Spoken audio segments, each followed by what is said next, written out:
All right, wonderful people, welcome back to this wonderful channel where I'll bring you back-to-back updates and information as it is hot. In case it's your first time of joining us on this wonderful channel, can you go ahead and subscribe, like, comment, share, and also remember to on your notification button so that whenever our news drop, you go be the first. We'll collect them. Let's go down to the news proper as it is hot. The ESN, a military wing of the IPOB, has promised the southeastern people to engage in their farming that IPOB is going to protect them. Of course, you know that recently a lot of things have happened both in Eharomofo, Ebonyi State, Enugu State, and the rest of them, where the Fulanis have disturbed our women and farmers from going to their farm.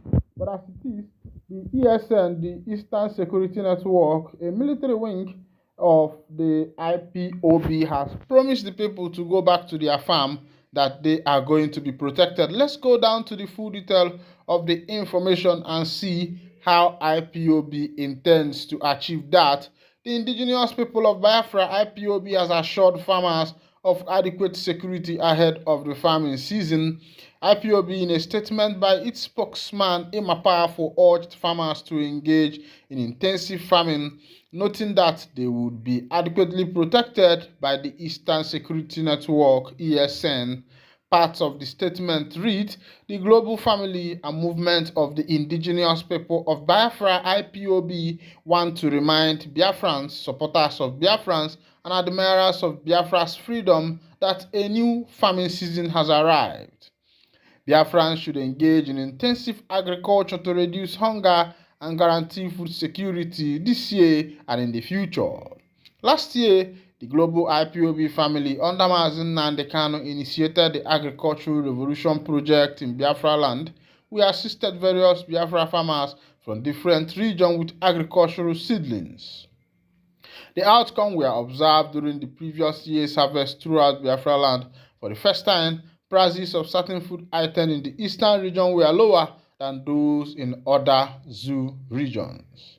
Additionally, last year saw a plentiful yield of several crops that were previously regarded as northern crops, such as tomatoes, cabbages, carrots, millets, beans, and others were sown and gathered in Biafra land. This year, we will again offer assistance to certain farmers to enhance their production beyond last year's level. The Agric Revolution Initiative is one of IPOB's favored projects aimed at guaranteeing food security in Igbo land. We recognize that the Nigerian government does not back Nigerian farmers. They would prefer to back northern farmers or even overseas producers rather than backing Igbo farmers. The Nigerian government favors Fulani, known as Herdsmen, to ruin our agriculture and buy our farmers, aiming to keep Biafrans reliant on the north for food. Biafra land is capable of producing any crop if properly cared for. We urge Igbo governors, Igbo philanthropists, PGs, and traditionals, as well as religious leaders, to assist farmers with agricultural supplies to guarantee food sustainability in the area. Rather than bringing in rice and other food products to distribute, it is essential to assist individual farmers by providing them with farming tools and fertilizers.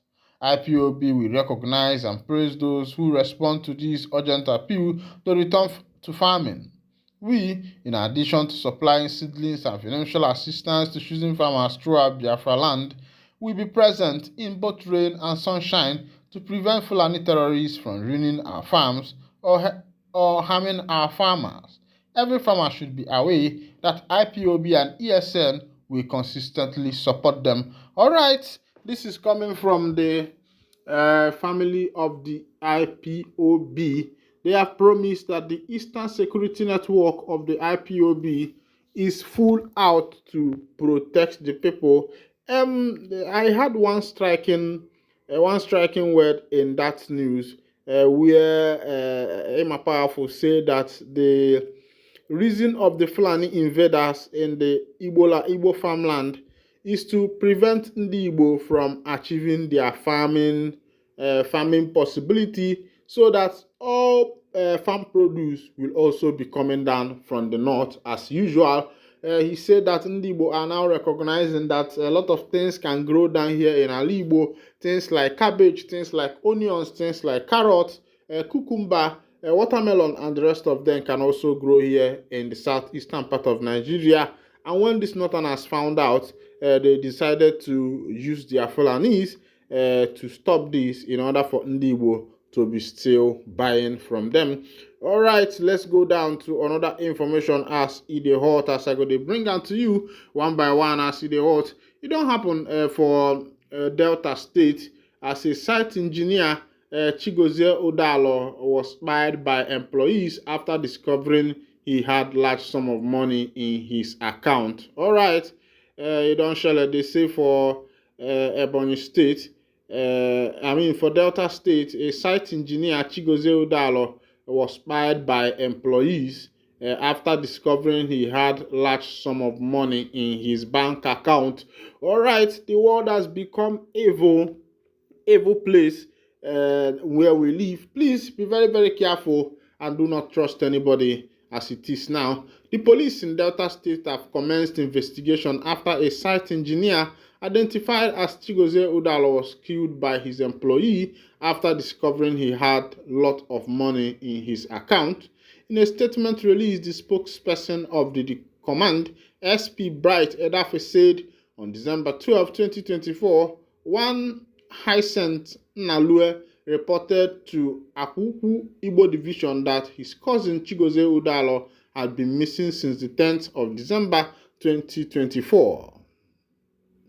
He also stated that the said Chigozie was his site manager at his fish pond in Bod Camp, Akuku Igbo community.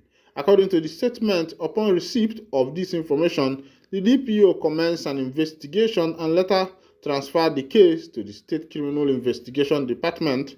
Edafe said the State Commissioner of Police, CP Olufemi Abamiwonda, directed the DPO EPAM CSP Aliyu Shaba to carry out a technical-driven investigation. The PPRO added that the BPO detailed operatives who commenced an intelligence-led investigation, saying that on the 31st of March 2025, they arrested one David Tasho M., who attempted to withdraw money from the victim's account through his phone, and also arrested Daniel Osho, who took part in the murder. Investigation also revealed that David Osho is a brother to one Victor Teko, who conspired with Pius Daniel, both presently at large, and Daniel Osho, and murdered the victim. The two suspects are presently in custody, he said.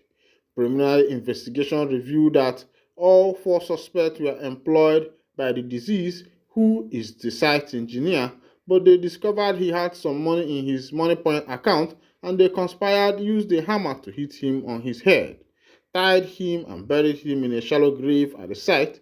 Two of the suspects, David Tasho and Daniel Osho,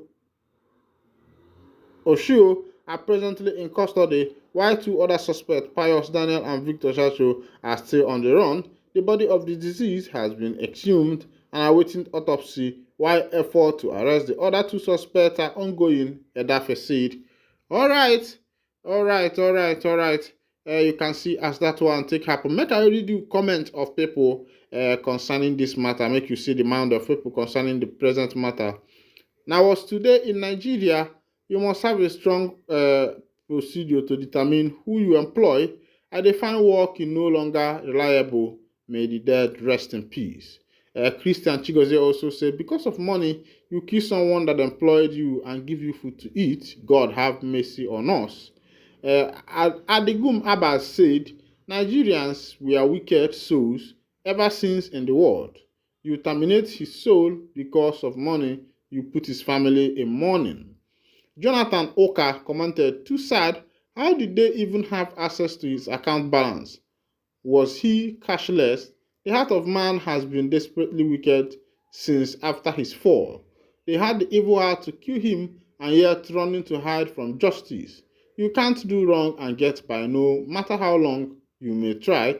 Every evil deed has a reward. If you still wallowing in sin, report now and accept Jesus as your personal Lord and Savior. All right. Amana Richard said, horrible, can't trust your neighbor. Richard Oladele said, what a terrible country. All right. You can see what is happening, that a site engineer was sent to early judgment by the people he employed in order to put food to their table. And because they found out that this man was having a large sum of money in his account, the workers conspired and buried the man, buried him in a shallow grave. And when police commenced investigation, they found out that one of those suspects were trying to withdraw money from the man's account, and that was how they were apprehended. And I believe that they are going to face the full wrath of the law. All right, this is where I'll be winding down the curtain. And if this is your first time of joining us on this wonderful channel, kindly go ahead and subscribe, like, comment, share, and also remember to on your notification button so that whenever our news drop, you go be the first who will collect them. Thank you for listening. God bless you. Arranged include Onyebuchi Okocha, also known as Onyeze Jesus, Chigozie Nwangwu, popularly known as Akwokoko, and Ekene Igboeze, known as Eke Heat. They were arraigned in a court presided by Honorable Justice Jude Obiora. Native doctors were later docked separately and their charges read out to them in a heavily congested court. The charges were mainly for preparation of money rituals and protective charms for criminals. Justice Honora, however, adjourned the matter to 11th April 2025. Speaking to newsmen after the court proceedings, one of the counsels for the three defendants, Remigius Okoli, said the state government came with a ploy to remand the defendants. He insisted that the accused were not given adequate time to prepare for their defense. Effort to speak with the counsel to the state government led by FC Okeke was not successful. All right, this is coming as a result of the arrest of Chigozie Nwangwu, Akwokokutiwarake, Onyeze Jesus, and the Ekene, popularly known as Eke Heat. Their defending counsel have said that the government has the intention of making sure that these people are remanded and thereby have not given them enough time to be able to prepare. What do you think about this case? What do you think about? I want you to be fair when it comes to this particular judgment. They have been accused of preparing charms for criminals and also have been accused of making money ritual. Does money really have ritual for it, or does these charms really work? If they actually work, is it what can be proven in the law court?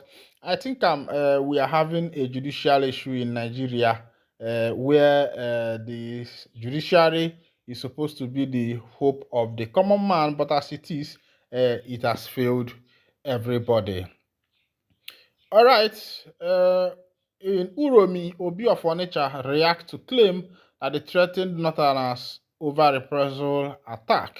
According to a report that was published on the official X account of the cable on Thursday, the Obi of Onitsha, Nnemeka Achebe, has reacted to the claim that he threatened Northerners over reprisal attack on Igbos.